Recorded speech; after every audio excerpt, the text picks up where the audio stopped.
Тағала өте жұмсақ, мейірімді, махаббатпен бізді жаратты. Осы бір өмірімде өзімнің сүрген ерекше баламен 27 жылдық тәжірибемде бізге баланы Тағала осыншама сынақпен осындай ерекше баланы бердің ғой.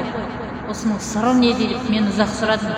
Бірақ сырын жолдасым қайтқаннан кейін барып ұқтым. Ол кезде қызым онда болатын, апармаған жеріміз, баспаған қауымыз қалған жоқ. Емші домшында жағаладық.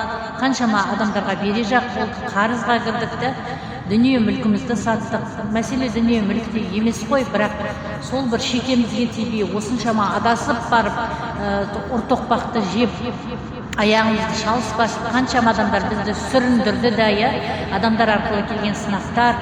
Осының бәріне шүкіршілік етуді, разы болуды мен жанымда жақын адамдарымда, әкем, анам, жолдасым, бауырларым жоғалтқан кезде ғана барып жаныма келді. Бастысы балам аман, қызым дені сау, Аллаға шүкірміз ғой. Бірақ осы баланы емдетерде ұзақ осындай қиналыстардан өткен едім.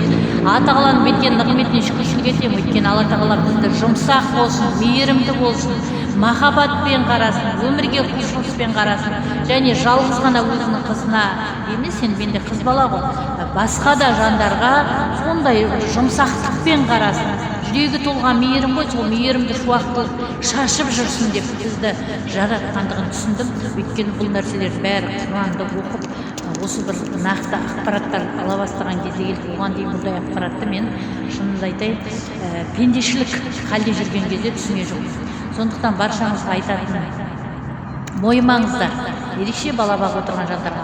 Адамзат баласы ол баланы сынақ қылып берді, тағдыр қылып берді деп айта береді. Мен айтамын, бізді махаббатқа бөлеу үшін, мейірімге бөлеу үшін, жүрегімізді жұмсақ қылу үшін, және де жан-жағымызға да кең пейілмен, сондай шынайылықпен қарау үшін Алла Тағала бізге осындай баланы бізге берді. Аллаға шүкір етемін. Қазір жасы 27-ге толады. Өмірдің осындау кездерінің бәрінде жанымда жүр. Қазір менің ол ақылшым, тірегім менің жанымдағы да.